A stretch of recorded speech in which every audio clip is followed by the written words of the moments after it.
தமிழ் பேசும் அனைத்து நல்லவங்களுக்கும் வணக்கம். என்கிட்ட இருக்கிறது Xiaomi Mix Fold 4. போன வருஷம் இதோடைய தம்பியை பார்த்துருந்தோம். வேணாம், சம்மர் சீசனே போனதுக்கு அப்புறமாவும் ஃபோனில் செம்ம ஹீட் ஆச்சு. பட் இதில் நிறைய விஷயங்கள் மாற்றிருக்கிறதா சொல்கிறாங்க. எப்படி இருக்கிறது உங்களுக்காக வந்து கொண்டு வந்திருக்கேன். சைனாலேருந்து இம்போர்ட் பண்ணி வந்தாச்சு. முதல்ல குயிக்கான அன்பாக்சிங்கை பார்த்துடலாமா? அப்படியே ஓப்பன் பண்ண உடனே மேலே நமக்கு இந்த மாதிரி ஒரு கார்டு வேறு இருக்குது. மிக்ஸ் விஐபி சர்வீஸ்னு வேறு, நமக்கு கிடையாது, சைனாவில். இதுதான் நண்பர்களே ஃபோன். ஸோ இது வரைக்கும் பார்த்ததுலேயே ஃபோல்டில் கொஞ்சம் வித்தியாசமான டிசைன் இருக்குது. பட் அது உண்மையிலேயே எப்படி இருக்குன்னு சொல்கிறேன். அண்ட் மற்றபடி பார்த்தீங்கன்னா 67 வாட்கான சார்ஜர், கேபிள், இவ்வளோ பெரிய பாக்ஸோட நமக்கு சிம் அட்ஜஸ்டர் டூலு, புக்லெட்டு, பரவாயில்ல, ஒரு உருப்படியான ஒரு கேஸும் கொடுத்துருக்காங்க. உண்மையை சொல்லணும்னா செம்ம ஸ்லிம்மான ஒரு ஃபோல்டிங் ஸ்மார்ட் ஃபோனுங்க. அதுவும் எந்த அளவுக்கு ஸ்லிம்மாக இருக்குன்னு பாருங்களேன். ஓப்பன் பண்ணதுக்கு அப்புறம் ஸ்லிம்மாக இருக்கிறது முக்கியம் கிடையாது, நம்ம ஃபோல்ட் பண்ணதுக்கு அப்புறமும் ஃபோன் ரொம்ப ஸ்லிம்மாக தான் வந்து தெரியுது. அண்ட் ஃப்ரண்ட் சைடில் பார்த்தீங்கன்னா உங்களுக்கு ஒரு நார்மல் டிஸ்பிளே, ஒரு நார்மல் ஃபோன் எந்த மாதிரி இருக்குமோ அதே ஃபார்ம் ஃபேக்டரில் இருக்கு.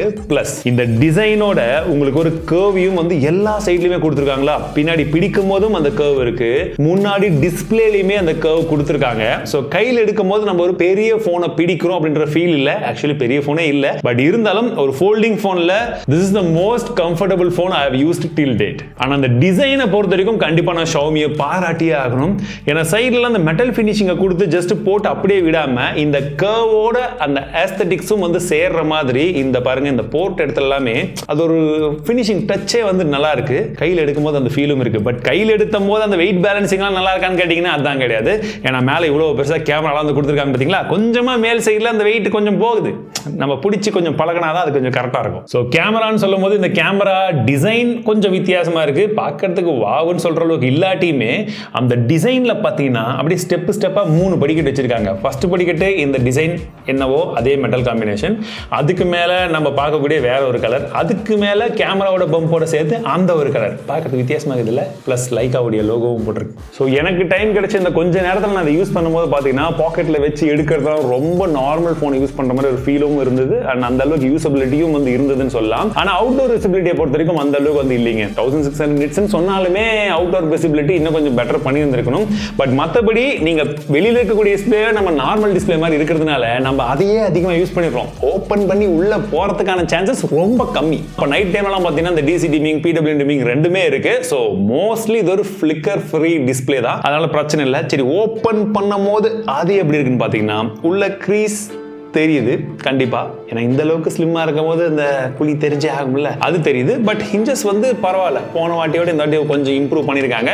அண்ட் டிஸ்பிளேவை பொறுத்த வரைக்கும் நல்ல ஒரு பெரிய டிஸ்பிளே தான். பஞ்சோல்ல ஒரு கேமரா வந்து கொடுத்துருக்காங்க. அண்ட் டிஸ்பிளே பார்க்கறதுக்கு கலர்ஸ் நல்லாவே இருக்கு அப்படின்னு சொல்லலாம். அண்ட் உங்களுக்கு HDR-க்கான சப்போர்ட்டுமே இருக்கு. 12-bit பேனல் வந்து கொடுத்துருக்காங்க, மேலேயும் சரி உள்ளேயுமே சரி. ஸோ படம் பார்க்கறதுக்கு அந்த விஷயங்களுக்கெல்லாம் ஓகே. பட் ஸ்டில் என்ன இந்த பெரிய டிஸ்பிளேவை இந்த ப்ரொடக்டிவிட்டிக்காக நம்ம அதிகமாக யூஸ் பண்றோம்ன்ற பட்சத்தில் அந்த பென் சப்போர்ட்லாம் மற்றவங்களும் கொஞ்சம் கொண்டு வந்தீங்கன்னா, சாம்பு மாம்ஸ் மட்டும் தனியாக இல்லாமல் கொஞ்சம் கூட யாராச்சும் இருந்தீங்கன்னா தான் அவங்களும் ப்ரைஸ் எல்லாம் குறைப்பாங்க. அது கொஞ்சம் மிஸ் ஆச்சு. ஏன்னா வெறும் மல்டி டாஸ்கிங்கு, மல்டிமீடியா மட்டுமே பெரிய டிஸ்பிளே எவ்வளோ பண்ணுறது இல்லையா? இப்படி விளையாடாம நீங்க ஃபுல் கேம் எல்லாம் விளையாடணும்னு நினைச்சீங்கன்னா விளையாட முடியும். இதில் Snapdragon 8 Gen 3 அப்படின்னு சொல்லக்கூடிய அவங்களுடைய Snapdragon flagship chip அதை தான் வந்து கொடுத்துருக்காங்க. அண்ட் இந்த ப்ராசஸர் நம்ம எந்தெந்த ஃபோன்லலாம் பார்த்தோமோ எல்லாத்துலேயுமே ஏதோ ஒன்று இது செஞ்சுட்டே இருந்துச்சு. சரி, இதில் எப்படி இது செஞ்சிருக்குன்னு பார்க்கும்போது AnTuTu ஸ்கோர் சர்ப்ரைசிங்லி 1.9 மில்லியன் வந்திருக்குங்க இதில். அண்ட் இந்த Xiaomi ஃபோனை பற்றி நான் சொல்லவே வேணாம். நமக்கு வெயில் காலத்திலே வச்சு செய்யும், இது குளிர்காலம் எப்படி இருக்கும்னு தெரியலையே அப்படின்ற டவுட் தான் இருந்துச்சு. ஆனால் ஹீட்டிங் இந்த Snapdragon 8 Gen 3 நார்மலாக மற்ற ஃபோனில் எந்த அளவுக்கு ஹீட் ஆகுமோ அதே அளவுக்கு ஹீட்டிங் இருந்துச்சு. மோஸ்ட்லி ஒரு 2 to 5% மட்டும்தான் இன்க்ரிமெண்ட் இருந்துச்சு தவிர போன வருஷம் நம்ம பார்த்தோம் பாருங்க அந்த அளவுக்கு கொதிக்கல. ஆனால் மற்றபடி நீங்கள் CPU த்ராட்லிங் எல்லாத்தையுமே ரன் பண்ணி பார்த்தோம், ஓரளவுக்கு நல்ல ப்ராசஸர் தான். அந்த ப்ராசஸரில் நீங்கள் கேமிங் எல்லாம் விளையாட முடியுமானா தாராளமாக விளையாடலாம். எந்த கேம் விளையாடினாலும் நல்லாவே விளையாட முடியுது. ஆனால் ஃபோல்டிங்ஸ் ஃபோனை பொறுத்த வரைக்கும் அது கேமிங்கான ஃபோன் கிடையாதுன்றது உங்களுக்கும் தெரியும், எனக்கும் தெரியும். அதனால ஃபோல்டிங்கில் வந்து நம்ம கேம் அதிகமாக ஸ்ட்ரெஸ் பண்ண வேண்டாம். பட் கேமிங் எக்ஸ்பீரியன்ஸ்க்கு நீங்கள் பெரிய டிஸ்பிளேலாம் பிடிச்சி யூஸ் பண்ணுறது உங்களுக்கு ஓகேன்ற பட்சத்தில் நீங்கள் ப்ளே பண்ண முடியும். பட் நீங்கள் அந்த டிஸ்பிளேவை அதிகமாக யூஸ் பண்ணுறீங்க கேமிங் மற்ற விஷயம் எல்லாத்துக்குமே அப்படின்ற பட்சத்தில் பேட்டரியும் கொஞ்சம் வேகமாகவே வந்து இறங்கும். இதில் 5100 mAh பேட்டரி கொடுத்துருக்காங்க.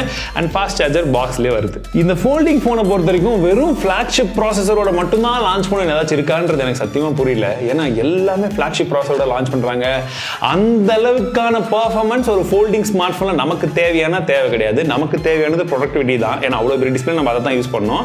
அதுக்கு நமக்கு Snapdragon 7 Plus Gen 3 மோர் தென் எனஃப் தான். ஒருவேளை அந்த மாதிரி ப்ராசஸரை வச்சு இந்த மாதிரி டெக்னாலஜியோட ஒரு ஃபோல்டிங் ஸ்மார்ட் போனை ஒரு 60-50 ரேஞ்சுக்குள்ள நல்ல பிராண்ட் நான் சொல்றது, அந்த மாதிரி பிராண்ட்ஸ் கொண்டு வருவாங்கன்னு நீங்க எதிர்பார்க்குறீங்களா? வந்தா நல்லா தான் இருக்கும், நானும் எதிர்பார்க்குறேன். நம்ம Xiaomi ஃபிளாக்ஷிப் ஸ்மார்ட் போன் எல்லாம் இம்போர்ட் பண்ணி உங்களுக்காக கவர் பண்ணும்போது அந்த கேமரா டெக்னாலஜி எந்த அளவுக்கு அவங்க வந்து இம்ப்ளிமெண்ட் பண்ணிருக்காங்க அந்த ஸ்மார்ட் போன் சொன்னோம் பாத்தீங்களா, அந்த விஷயத்த இதுல கொண்டு வந்திருக்காங்க. ஆனா சென்சர்ஸை மாத்திட்டாங்க. சரி இருந்தாலும் லைக்கா போட்டிருக்காங்களே பேரு, சரி எப்படி இருக்குன்னு சொல்லி நான் ஒரு சில சாம்பிள்ஸ் எல்லாம் எடுத்து பார்த்தேன். அதுக்கு முன்னாடி முதல்ல இதோட ஹார்ட்வேர் ஸ்பெசிஃபிகேஷன் என்னன்றதை பாத்துருங்க. பிரைமரி கேமராவை பொறுத்தவரைக்கும் 50 மேப்ஸ்க்கான கேமரா இருக்கு, அல்ட்ரா வைடுக்கு ஒரு 12 மேப்ஸ்க்கான கேமரா இருக்கு, அண்ட் டெலஃபோட்டோ கேமராவை பொறுத்தவரைக்கும் 50 மேப்ஸ்க்கான 2x கேமரா ஒன்று இருக்கு, 10 மெகாபிக்சலுக்கான 5x கேமரா ஒன்று கொடுத்துருக்காங்க. சரி, நாங்க எடுத்த சாம்பிள் இமேஜஸ்லாம் வந்து பாருங்க. Image quality for more better then the smart phone. அவங்க இந்தியாவில் ரீசெண்டா லைக்காவோட கொலாபரேஷன் லான்ச் பண்ணாங்க பாருங்க. அதை விட இது எனக்கு பெட்டராகவே தெரிஞ்சதுன்னு சொல்லலாம். ஏன்னா நல்லாவே இருக்குது. ஆனால் ஒரு சில டைம்ல மட்டும் அந்த சேச்சுரேஷன் நல்லா அடிச்சு தூக்குது.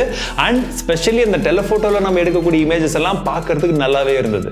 அண்ட் லைக்கா கூட சேர்ந்து எடுத்த போர்ட்ரேட்ல உங்களுக்கு வித்தியாசங்கள் நல்லாவே வந்து தெரியுது. இது எல்லாமே இருந்தாலும் சைனாவுடைய ஸ்கின் டோன்ல அங்க அவங்க ஆப்டிமைஸ் பண்ணது இந்தியாவுக்கு கொண்டு வருவாங்களான்னு தெரியல.